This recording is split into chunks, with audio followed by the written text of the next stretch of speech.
పరిశుద్ధుడా శుద్ధుడా పరిశుద్ధ ప్రభువా. Praise the Lord. దేవుని నామానికి మహిమ కలుగును గాక. Welcome to live with God. ప్రతి ఉదయం ప్రభు పాదాల చెంత. పిల్లరా రండి, దేవుడి దినాన మనకు అనుగ్రహించినటువంటి లేఖన భాగాన్ని, ఆదరణ వాక్యమును మనందరం కలిసి ధ్యానించుకుందాం. దేవుడి దినాన మనకు అనుగ్రహించినటువంటి లేఖన భాగం కీర్తనల గ్రంథం 147:14 వచనాన్ని మనము ధ్యానించుకుందాం. పిల్లరా, నీ సరిహద్దులలో సమాధానము కలుగచేయువాడు ఆయనే. ఆమేన్. దేవుని నామానికి మహిమ కలుగునుగాక. మన దేవుని పేరే సమాధానకర్త కదా. మన దేవుడు మనకు సమాధానము దయచేవాడు. ఎవరికైతే సమాధానము లేదో సమాధానకర్త యొద్దకు రావాలి. ఎందుకంటే సమాధానాన్ని పుట్టించువాడే ఆయన. సమాధానము ఆయనలో నుండే ప్రారంభమవుతుంది పిల్లరా. కాబట్టి అనేక సార్లు మీరు చూసారా, పెద్ద పెద్ద నదులు వస్తుంటాయి చూసారా. ఆ నదులు ఎక్కడ ప్రారంభమవుతాయో తెలుసా? ఎక్కడో పర్వతాల మీదో కొండలపైనో ఎక్కడో ప్రారంభమైపోయి ఒక పెద్ద నది అనేకమైన చిన్న చిన్న కాలువలు కలిసి ఒక పెద్ద నదిగా ఏర్పడతాయి పిల్లరా. ఆ పెద్ద నదిని చూసి అమ్మో ఎంత పెద్ద నది కదా అని మనం అనుకుంటాం. సమాధానం అన్నది ఒక గొప్ప అనుభూతి అయితే, సమాధానం అన్నది వివరించడానికి మన వివరణకు అందనిదైతే, అలాంటి సమాధానం అసలు ఎక్కడ పుడుతుందో తెలుసా? దేవునిలో పుడుతుంది పిల్లరా. దేవుని నుండి ప్రారంభమవుతుంది సమాధానం అనేది. అందుకే సమాధానకర్త అయినటువంటి ఆయనలో నుండి మనకు సమాధానం రావాలి. అందుకే దేవుడు ఈరోజు ఏం మాట్లాడుతున్నాడు తెలుసా? మీ సరిహద్దులలో సమాధానము దయచేయువాడు ఆయనే. ఈ మాటను ఎప్పుడైనా మనం ఆలోచించామా? మనకు సమాధానం కావాలంటే నా దేవుని వద్దకు రావాలి. నా దేవునిలో సమాధానం ఉంది. ఆయనే సమాధాన అధిపతి, ఆయనే సమాధాన కర్త అని మీరు ఎప్పుడైనా ఆలోచించారా? నిజంగా ఆయనే సమాధానకర్త పిల్లరా. ఈ మాట మనకు అర్థం కావడానికి ఒక విషయాన్ని నేను మీ ముందుకు తీసుకుని వస్తాను. జాగ్రత్తగా ఆలోచించండి. ఇదిగో, ఇజ్రాయేలీలు ఐగుప్తు దేశంలో ఉన్నప్పుడు దేవుడు ఐగుప్తులో ఉన్నటువంటి ప్రథమ సంతానం అంతటిని నాశనం చేయడానికి రాత్రి సంహారక దూతను దేవుడు పంపించాడు పిల్లరా. ఈ సంహారక దూతను పంపించడానికి ముందు దేవుడు ఏం చెప్పాడు తెలుసా?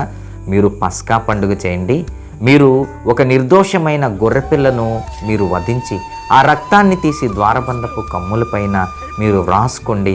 ఆ రక్తంలో ఉన్నవారు దేవుని పిల్లలని ఎరిగి సంహారక దూత ఆ రక్తంలో ఉన్న వారిని ఏమీ చేయకుండా ఆ రక్తము ఎవరి ద్వారబంధముల మీద లేదో వారిని మాత్రమే సంహరిస్తుంది అని దేవుడు సెలవిచ్చాడు. ఇజ్రాయేలీలు అలాగే చేసి నిర్దోషమైన గొర్రెపిల్లను చంపి దాని రక్తాన్ని తీసి వారి ద్వారబంధముల మీద రాసుకున్నారు. ఆ రాత్రి సంహారక దూత వచ్చింది. ఐగుప్తు ఇండ్లలో ఉన్నటువంటి ప్రతి ప్రథమ సంతానాన్ని ఇదిగో చంపేసి వెళ్ళిపోయింది పిల్లరా. కానీ ఆ రక్తము ఎవరి ద్వారబంధముల మీద ఉందో వారు దేవుని యొక్క బిడ్డలని ఎరిగి వారి లోపలికి సంహారక దూత రాలేదు, వారి గృహాలలో ప్రవేశించలేదు. అది అక్కడే ఆగిపోయి అక్కడి నుండి సంహారక దూత వెళ్ళిపోయాడు పిల్లరా. అంటే ఐగుప్తీయులందరూ భయంకరమైన మహారోధనలో పడితే దేవుడు మాత్రం ఇజ్రాయేలీలకు సమాధానాన్ని ఇచ్చాడు. చూసారా, దేవుని యొక్క రక్తము ఎక్కడ సరిహద్దుల్లో ఉంచబడిందో అక్కడ సమాధానం ఉన్నది పిల్లరా. ఇదిగో మనం కూడా దేవునిని కర్తగా చేసుకున్నట్లయితే, దేవునిని ఆశ్రయదుర్గముగా మనం నిలుపుకున్నట్లయితే పిల్లరా, మన సరిహద్దులలో సమాధానం ఉంటుంది పిల్లరా.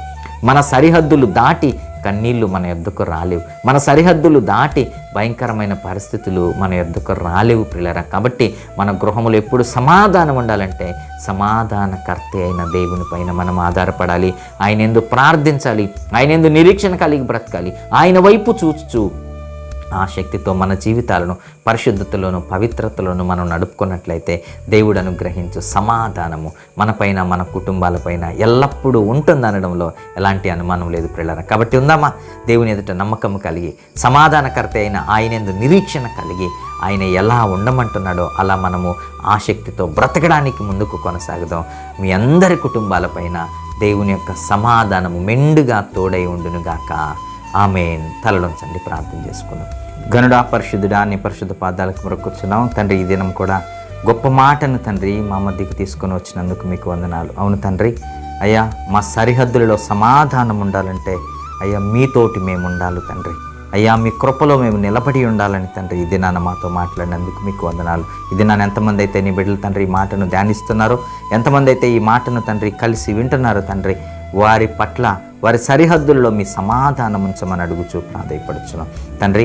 వారు సమాధానం లోపించిన వారైతే వారి కష్టాలను బట్టి, వారి భయంకరమైన శ్రమలను బట్టి, ఇబ్బందులను బట్టి నీ బిడ్డల జీవితాల్లో సమాధానం లేకపోతే ఇది నన్ను మీరు సమాధానము దయచేయమని, కుటుంబాలను తండ్రి సమాధానంతో మీరు నింపమని అడుగుచూ ప్రాధేయపడుచున్నాం. ఎవరైతే పగిలిన హృదయాలతో ఉన్నారో, ఎవరైతే నాయన ఆదరణ లేని హృదయాలతో ఉన్నారో, ఎవరైతే కష్టాలతో, నష్టాలతో, ఇబ్బందులతో, ఇరుకులతో, ఉద్యోగాలు లేని పరిస్థితుల్లో, నాయన లేమిలో తండ్రి అనారోగ్యంతో ఉన్నారో నీ బిడ్డలందరినీ మీరు ఆదరించండి, మీరు బలపరచండి అయ్యా. మీ సమాధానం మెండుగా అనుగ్రహించమని అడుగుచూ ప్రాధేయపడచ్చు తండ్రి. మీకే స్తుతులు, ఘనత, మహిమ, ప్రభావాలను చెల్లిస్తూ మా ప్రభువు ప్రిరక్షకుడైన యేసే నామములో ఈ కొద్ది ప్రార్థన మనవులు అడిగి బ్రతిమాలి స్తుతించి వేడుకుంటున్నాను మా కన్న తండ్రి. Amen, amen, amen. God bless you all.